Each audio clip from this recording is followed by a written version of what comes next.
Postal Service is fully capable and committed to delivering the nation's election mail securely and on time. We are very, very comfortable that we will achieve this mission. The House gavelled in moments ago and is expected to vote today to allocate $25 billion in emergency funding to the U.S. Postal Service as postal workers have sounded alarms over changes that have slowed down service across the country. The vote comes a day after Postmaster General Louis DeJoy testified before the Senate denying that cutbacks were an attempt to curb mail-in voting. The White House has threatened to veto the bill. Joining me now is House Majority Whip Congressman Jim Clyburn of South Carolina. Congressman, thank you very much for being here. Well, thank you very much for having me. So I need you to give me your thoughts here. As I said, the Postmaster General told the Senate yesterday that there is no attempt to curb mail-in voting. Is that how you see it?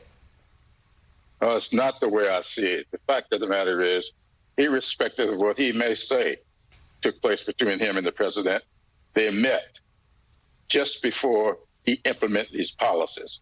And we've had the president talking about being against mail-in ballots. Now, all of a sudden, we see sorting machines being removed from post offices. And it happens to be post offices in states that have been mailing in ballots for years. In fact, in Oregon, that is the way they do all of their ballots.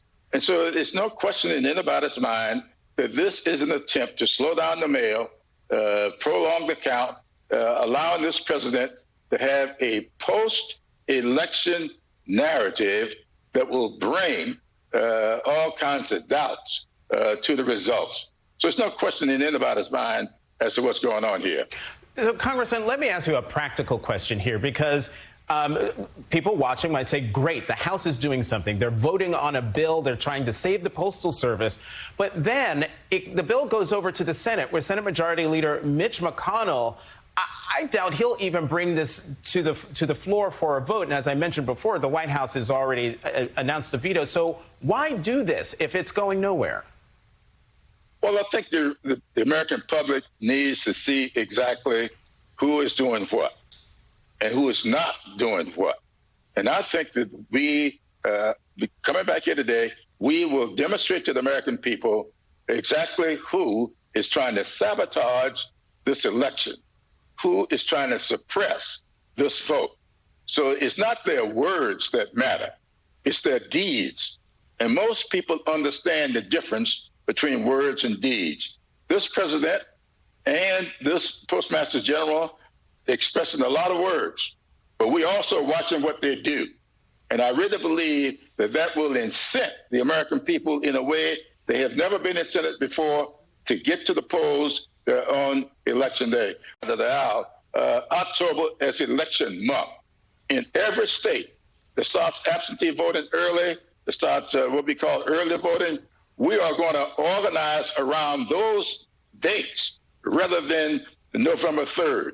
November 3rd may be election day, but we will have election month throughout October. Congressman Clyburn, let me get you to react to something that President Trump said to Sean Hannity on Thursday. Take a listen. My question to you then is, are you going to have poll watchers? Are you going to have an ability to monitor to avoid fraud and cross-check whether or not these are registered voters, whether or not there's been identification to know that it's a real vote from a real American? We're going to have everything. We're going to have sheriffs, and we're going to have law enforcement, and we're going to have, hopefully, U.S. attorneys, and we're going to have everybody and attorney generals. But it's very hard. Congressman Clyburn, that sounds very much like the 1960s. And before, the fact of the matter is, he cannot do a thing with these sheriff's departments. These sheriffs are not crazy. Many of them are on the ballots themselves. They are not going to participate in his charade. He cannot order the Richland County Sheriff that I know very well, or the Orangeburg County Sheriff, to do anything. Those people know who elects them. They are responsible to the people of those counties, and they're not going to be listening to this president who seems to be beyond the pale. House Majority Whip Jim Clyburn of South Carolina. Congressman Clyburn, thank you very much for being here this morning.